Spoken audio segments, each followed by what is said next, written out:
स्वागत है आप सभी का अपने YouTube चैनल एजुकेशन योरसेल्फ पर। आज हम लोग सीटेट 2013 का यहाँ पर जो एग्जाम हुआ था वो थोड़ा से क्वेश्चन यहाँ पर डिस्कस करने वाले हैं। तो पहला क्वेश्चन हम लोगों का आ गया आपके सामने।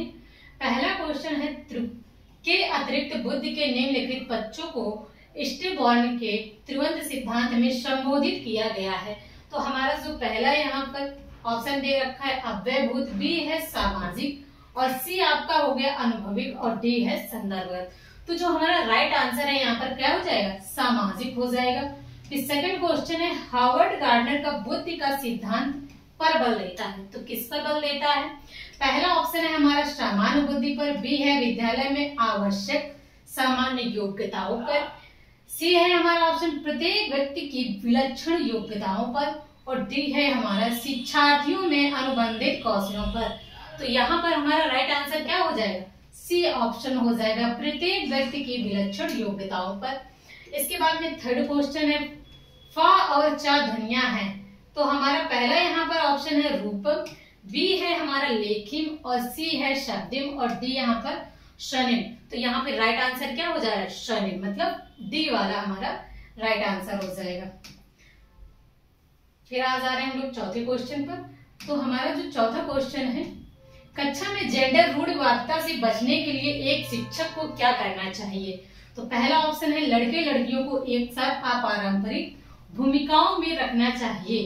तो जब रूढ़िवादिता की बात करेगा तो ये तो हमारा सही लग रहा है। नेक्स्ट देख लेते हैं, अच्छी लड़की या फिर अच्छा लड़का कहकर शिक्षार्थियों के अच्छे कार्य की यहाँ पर क्या करनी चाहिए, सराहना करनी चाहिए। सी ऑप्शन है कुश्ती में भाग लेने के लिए लड़कियों को निरुत्साहित करना चाहिए। तो निरुत्साहित यहाँ पर क्या हो जाएगा, ये भी हमारा निगेटिव पॉइंट आ जाएगा। इसके बाद में डी लड़कों को जोखिम उठाने और निर्भीक बनाने के लिए प्रोत्साहित करना।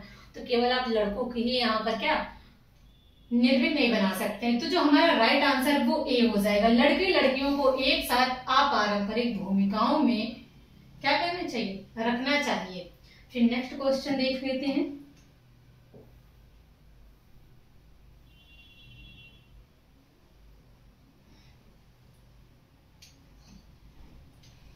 विद्यालयों को किसके लिए व्यक्तिगत भिन्नताओं को पूरा करना चाहिए? चलिए देखते हैं क्या इसमें विकल्प है। व्यक्तिगत शिक्षार्थियों के मध्य ठाही को कम करने के लिए, ये भी हो सकता है आपका। बी है हमारा यहाँ पर ऑप्शन शिक्षार्थियों के निष्पादन और योग्यताओं को समान करने के लिए। यह समझने के लिए, सी ऑप्शन है, यह समझने के लिए क्यों शिक्षार्थी सीखने के योग्य है या फिर अयोग्य है। तो एक टीचर को विद्यालय में क्या सीखने के लिए जरूरत होती है? और आगे देखते हैं व्यक्तिगत शिक्षार्थी को विशिष्ट होने की अनुभूति कराने के लिए। तो यहाँ पे जो हमारा राइट आंसर हो जाएगा, सी हो जाएगा, यह समझने के लिए कि क्यों शिक्षार्थी सीखने के योग्य या फिर अयोग्य है। फिर 6 यहाँ पर क्वेश्चन है शिक्षार्थियों में व्यक्तिगत भिन्नताओं को संबोधित करने के लिए विद्यालय किस प्रकार का सहयोग उपलब्ध करवा सकता है? ठीक है, ऑप्शन देख लेते हैं। बाल केंद्रित पाठ्यचर्या का पालन करना और शिक्षार्थियों को सीखने के लिए अनेक अवसर उपलब्ध कराना, ये भी आपका हो सकता है। बी ऑप्शन देख लेते हैं, शिक्षार्थियों में व्यक्तिगत भिन्नताओं को समाप्त करने के लिए हर संभव उपाय करना, ये हो सकता है। लेकिन यहाँ पर क्या दे रहा है, व्यक्तिगत भिन्नताओं को। ठीक है, फिर है धीमी गति से सीखने वाले शिक्षार्थियों को विशेष विद्यालयों में भेजना। तो विशेष विद्यालयों में आप नहीं भेज सकते हैं। ठीक, अब डी देख लेते, सभी शिक्षार्थियों के लिए समान स्तर की पाठ्य चर्चा का आनंद। तो जो हमारा राइट आंसर यहाँ पर सबसे सही क्या है, ए यहाँ पर है, बाल केंद्रित पाठ्यचर्या का पालन करना और शिक्षार्थियों को सीखने के अनेक अवसर उपलब्ध कर। ये जो आपका अवसर उपलब्ध कराना है ये आपका पॉजिटिव वर्ड भी है। ठीक है, जब आप एग्जाम देंगे तो इससे भी आप समझ सकते हैं। फिर है हमारा सतत और व्यापक मूल्यांकन पर बल देता है। तो सतत और व्यापक मूल्यांकन किस पर बल देता है? सीखने को सुनिश्चित करने के लिए व्यापक स्केल पर निरंतर परीक्षण। फिर बी ऑप्शन है सीखने को किस प्रकार अवलोकित, रिकॉर्ड और सुधारा जाए, इस पर बल देता है। इस प्रशिक्षण के साथ परीक्षाओं का सामंजस्य, या फिर यहाँ पर डी आ जाएगा बोर्ड परीक्षा की अनावश्यकता पर। तो जो हमारा राइट आंसर यहाँ पर क्या हो जाएगा, बी हो जाएगा। सीखने को किस प्रकार अवलोकित, रिकॉर्ड और सुधारा जाए। ठीक है, राइट आंसर हमारा बी है। नेक्स्ट देख लेते हैं क्वेश्चन।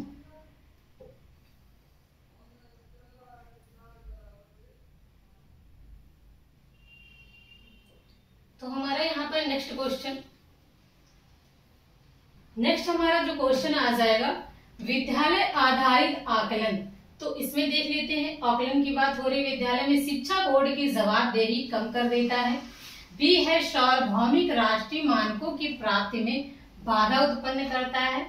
सी है हमारा परिचित वातावरण में अधिक सीखने में सभी शिक्षार्थियों की मदद करता है। और डी है हमारे शिक्षार्थियों और शिक्षक को अगंभीर और लापरवाह बनाता है। तो इसमें जो हमारा राइट आंसर क्या हो जाएगा, बी हो जाएगा। सार्वभौमिक राष्ट्रीय मानकों की प्राप्ति में बाधा उत्पन्न करता है। ठीक है, नेक्स्ट क्वेश्चन देख लेते हैं।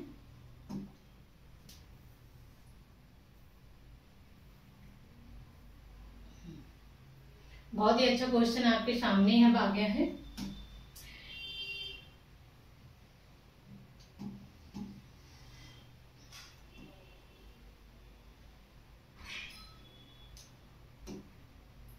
तो यहाँ पे क्वेश्चन आपका दे रखा है, सीखने की तत्परता की ओर संकेत करती है। तो किसकी ओर संकेत करती है, देख लेते हैं।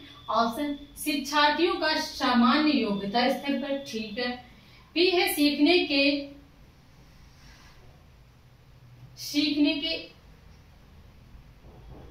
सेकंड ऑप्शन हमारा हो जाएगा, सीखने के सार्थक में शिक्षार्थियों का वर्तमान संज्ञानात्मक स्तर। ठीक है, बी सीखने के कार्य की प्रकृति को संतुष्ट करने में, या फिर थॉर्नडाइक का तत्परता का नियम। तो जो यहाँ पे हमारा राइट आंसर हो जाएगा वो बी हो जाएगा। सीखने के सार्थक में परीक्षाओं शिक्षार्थियों का वर्तमान में उनका संज्ञानात्मक स्तर है, जो उनका मेंटली स्तर है उसके लिए। ठीक है, 10वां आप देख रहे हैं, एक शिक्षिका की कक्षा में कुछ शारीरिक विकलांगता वाले बच्चे हैं। निम्नलिखित में से उनके लिए क्या करना सबसे उचित होगा। एक यहाँ पे टीचर की बात हो रही, जो बच्चे के लिए, कौन से विकलांग बच्चों के लिए ऑप्शन देख लेते हैं। सबसे उचित वर्ड, पहले पहिए कुर्सी वाले, जो पहिए हैं कुर्सी वाले बच्चे हॉल में जाने के लिए अपने समवयस्क साथी बच्चों से मदद ले सकते हैं। ठीक है, शारीरिक रूप से असुविधाग्रस्त बच्चे कक्षा में ही कोई ना कोई वैकल्पिक गतिविधि क्या कर सकते हैं। तो अलग यहाँ पे नहीं करना है, आपको पता है, मतलब दूसरे बच्चों से आपको अलग नहीं करना है इन बच्चों को जो विकलांग है। फिर हमारा हो जा रहा है, मोहन खेल के मैदान में जाने के लिए आप अपनी बैसाखियों का प्रयोग क्यों नहीं करते, ये हो सकता है। फिर डी है, पोलियो ग्रस्त बच्चों अब एक गाना प्रस्तुत करेंगे। तो अगर गाना गाएंगे तो वो क्लास में ही गाएंगे। ठीक है, तो हमारा यहाँ पर राइट आंसर सी है, मोहन खेल के मैदान में जाने के लिए आप अपनी बैसाखियों का प्रयोग क्यों नहीं करते। ये एक टीचर के लिए राइट आंसर यहाँ पर हो जाएगा। आगे देख लेते हैं क्वेश्चन। 11वां क्वेश्चन हमारा है, जो 11वां क्वेश्चन है इसमें देख लेते हैं क्या कह रहा है, के अतिरिक्त निम्नलिखित सभी के कारण अधिगम अक्षमता उत्पन्न हो सकती है। तो सेरेब्रल डिसफंक्शन, फिर बी है हमारा संवेगात्मक विघ्न, या फिर सी है व्यवहारगत विघ्न, या फिर डी सांस्कृतिक कारक। तो यहाँ पे जो हमारा राइट आंसर है वो क्या हो जाएगा, सांस्कृतिक कारक। ठीक है, नेक्स्ट क्वेश्चन है, एक समावेशी विद्यालय शिक्षार्थियों की क्षमताओं की परवाह किए बिना सभी के अधिगम परिणामों को सुधारने के लिए प्रतिबद्ध होता है। ये आपका हो सकता है। फिर सेकंड है, शिक्षार्थियों के मध्य अंतर करता है और विशेष रूप से सक्षम बच्चों के लिए कम चुनौतीपूर्ण नहीं, ये नहीं हो सकेगा। फिर आपका सी, विशेष रूप से योग्य शिक्षार्थियों के अधिगम परिणामों को सुधारने के लिए विशिष्ट रूप से प्रतिबद्ध करता है। तो केवल क्या हो जाएगा, विशिष्ट बच्चों के लिए आप काम नहीं कर सकते हैं। फिर हमारा डी ऑप्शन है, शिक्षार्थियों की निर्योग्यता के अनुसार उनकी सीखने की आवश्यकताओं को निर्धारित करता है। तो इसमें जो हमारा राइट आंसर होगा, सबसे पॉजिटिव हमारा ये जा रहा है, शिक्षार्थियों की क्षमताओं की परवाह किए बिना सभी के अधिगम परिणामों को सुधारने के लिए प्रतिबद्ध होता है। ठीक है, नेक्स्ट क्वेश्चन देख ले रहे हैं।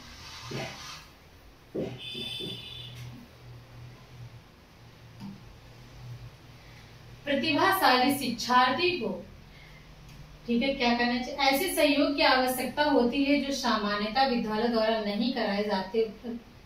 बी हमारा यहाँ पर ऑप्शन है, शिक्षक के बिना अपने अध्ययन को व्यवस्थित कर लेते हैं।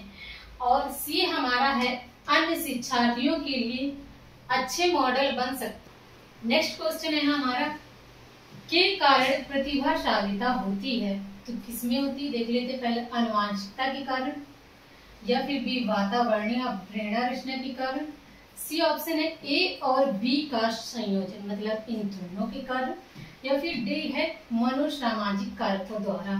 तो यहाँ पर जो हमारा राइट आंसर हो जाएगा वो हो जाएगा सी मतलब ए और दोनों, इन दोनों के कारण। अब नेक्स्ट क्वेश्चन देख लेते हैं क्या है। बच्चों में सीखने और सुनने के लिए अधिगम योग्य वातावरण के लिए निम्नलिखित में से कौन उपयुक्त है? तो जो हमारा ए हो जाएगा ऑप्शन, एक लंबे समय के लिए निष्क्रिय रूप से सुनना। नहीं, ये तो होगा ही नहीं। निरंतर गृह कार्य देते रहना, गृह कार्य भी आपका कैसा होता है? नेगेटिव हो जाएगा। सी है, सीखने वाले द्वारा व्यक्तिगत कार्य करना। शिक्षार्थियों को कुछ यह कहकर छूट देना कि क्या सीखना है और कैसे सीखना है।